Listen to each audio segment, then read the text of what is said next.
Rick and Morty has always been one of my favourite shows ever since it first aired, with season 1 and 2 being absolutely amazing, and even season 3 being pretty good in contrast to popular belief. But since season 4 onwards, it just seems the show is lacking creativity and direction. In this video, I'm analysing season 6 episode by episode to see if the show has truly lost its spark or not.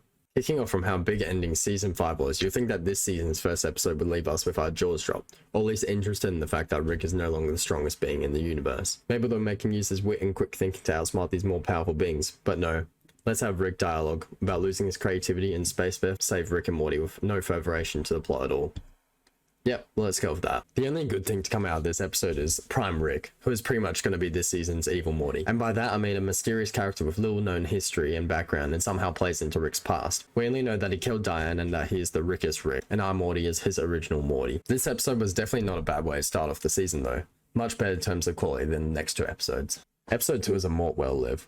I'm not even sure where to start with this episode. I guess I'll start with the good, which is it explores Morty's emotions more and need to feel important towards Rick. Most of the episode being about how he just wants Rick to say that he loves him. This episode takes place in Blitz and Chip's arcade center. Morty's found himself stuck in one of the games and slowly is dying because of it. Rick needs to get Morty out before too much of him dies. It's not very interesting. The majority of the episode is Rick and Morty arguing about needing to leave the game. The B-plot is the worst part though. For some reason, some terrorists impersonating die-hard villains have hijacked the arcade and I'm pretty sure are trying to kill Rick for some reason. Summer must stop them by killing them, and the joke is that she is too young to know Die Hard, so that leaves the villains bewildered and blah blah blah, and they're on the back foot. There are way too many Die Hard references and jokes in this episode, and they just weren't hitting. It wasn't funny the first time, and definitely wasn't the 30th. What the hell was that? Die Hard, Die Hard! You can't just keep yelling Die Hard into a walkie-talkie. She threw her walkie-talkie away. She hates Die Hard.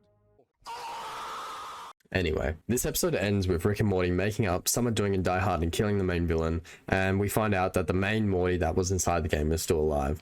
Just overall, very boring episode that just couldn't end quick enough, which is pretty much a theme for the next couple episodes, and pretty much a theme for this whole season. It's just such a waste of Blitz and Chips, which is such a cool setting, and it's just underutilized in this series.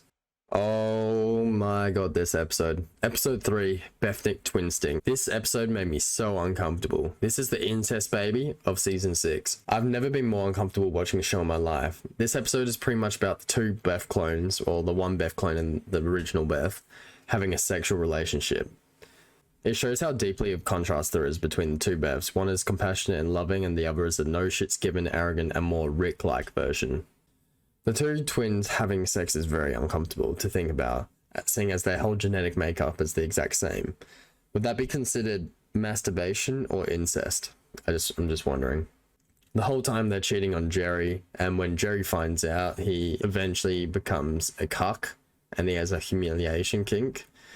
Like, what the fuck is this episode? Why is this a thing? Why is this an actual episode? They've just run out of ideas. Like, Rick's rant in the beginning episode about how they've run out of ideas must be true, because this is just like the worst. There is nothing good to say about this episode, and it just represents how far the show has fallen from grace. Episode 4, Night Family.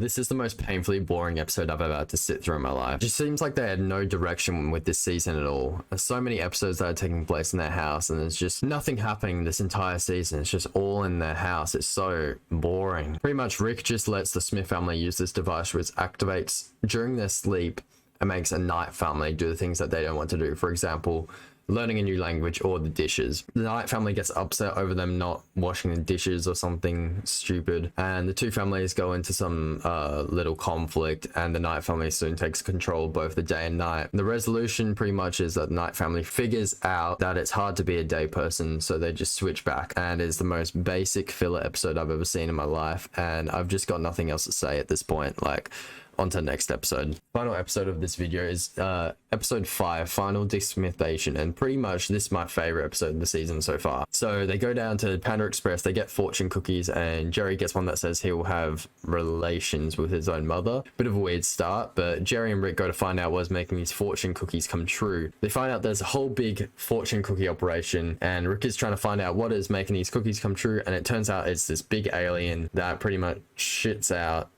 fortune cookies, pretty much, and they just write something in and then it makes it come true. Eventually Rick takes down the whole operation and Jerry nearly F's his mother, but Rick saves him, showing that he does have empathy for Jerry. So overall, this episode in contrast to all the other episodes, is a fucking home run. It's probably a 7 out of 10 in contrast to the rest of the series though, but it was actually a good breath of fresh air for this series and for this season, sorry, and it's showing that it just has potential still. Let me know what you guys think anyway. Do you think the show has had a fall from grace, or do you see it redeeming itself? Also, if you made it this far, please consider subscribing because it makes a huge difference, and yeah, it means a lot. Thank you.